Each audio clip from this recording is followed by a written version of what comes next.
Assalamualaikum warahmatullahi wabarakatuh. Perkenalkan, nama saya Saripudin, guru IPA SMP Negeri 5 Kempas, Kabupaten Indragiri Hilir, Provinsi Riau. Pada masa pandemi COVID-19, saya mengisi pembelajaran melalui WA Group. Sebagai pembuka dan bimbingan pengajaran, saya membagikan video pembelajaran sebagai berikut.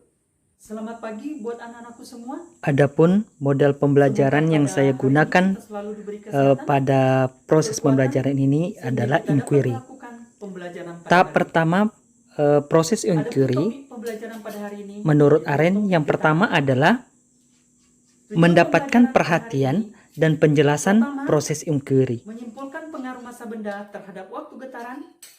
Yang kedua, menyimpulkan hubungan perioda dan frekuensi pada getaran. Kemudian pada tahap ini kita memotivasi siswa dengan menyajikan fenomena seperti ayunan pada anak-anak. Anda sebutkan sesuatu yang dapat menghasilkan getaran. Masih ingatkah kalian tentang pengertian gerak? Gerak adalah perubahan posisi suatu benda terhadap titik acuan. Pencarian di sana ada hukum Hooke, silakan diklik. Kemudian lakukan percobaan sekarang. Kemudian silakan amati pegas, tarik bebannya. Menurut kalian, faktor apa saja yang mempengaruhi ayunan pegas tersebut? Apakah amplitudonya, masanya, atau simpangannya? Berdasarkan diskusimu, tahap kedua dari model pembelajaran inquiry adalah menyajikan permasalahan inquiry. Apa kira-kira rumusan masalahnya? Baik, rumusan masalahnya adalah bagaimana pengaruh massa benda terhadap perioda dan frekuensi pada pegas. Setelah menentukan rumusan masalah, maka anak-anakku marilah kita membuat suatu hipotesis. Oke, silakan buka portal Rumah Belajar. Nah, di sana ada fitur kita buka fitur buku sekolah elektronik. Nih, buku SMP IPA. Klik di sini. Tahap ketiga dari model pembelajaran inquiry adalah merumuskan hipotesis untuk menjelaskan permasalahan.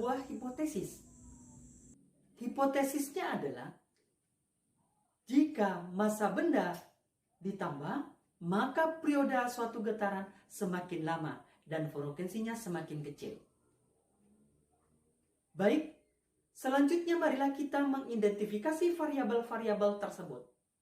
Variabel manipulasi, massa benda, variabel respon, waktu getaran, perioda dan frekuensi, variabel kontrol, konstanta pegas, dan jumlah getaran.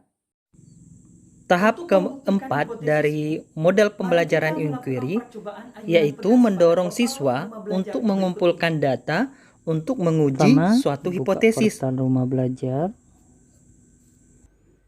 Kemudian cari fitur laboratorium maya. Cari praktikum mengenai hukum Hooke. Nah, kita sebenarnya tidak belajar mengenai hukum Hooke, kita ambil percobaan getarannya saja.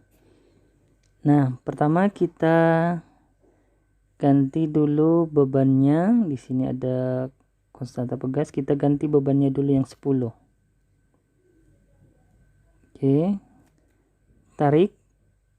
Sediakan juga stopwatch untuk menghitung. Oke, kita hitung gerakannya. 1, 2, 3, 4, 5. Oke, cukup. Kemudian kita ganti lagi bebannya jadi 20. Kita lihat perbedaannya. Oke. Sama kita hitung juga sebanyak 5 kali. 1, 2, 3, 4, 5. Nah, sekarang isi di LKS sesuai dengan yang dibagikan di WA Group.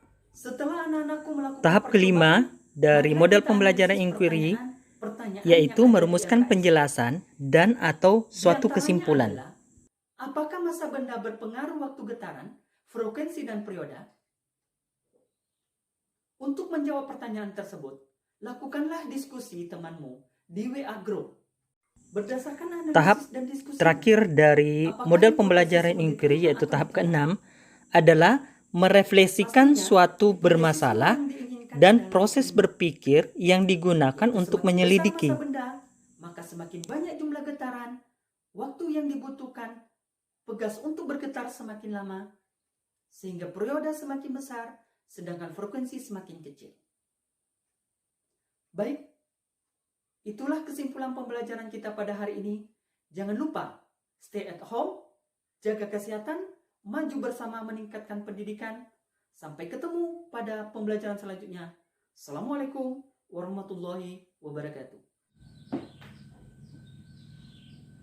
Dengan adanya portal Rumah Belajar, membantu saya memberikan pembelajaran kepada siswa saya, baik sebelum dan sesudah pandemi COVID-19, karena Rumah Belajar memiliki fitur-fitur yang bermanfaat.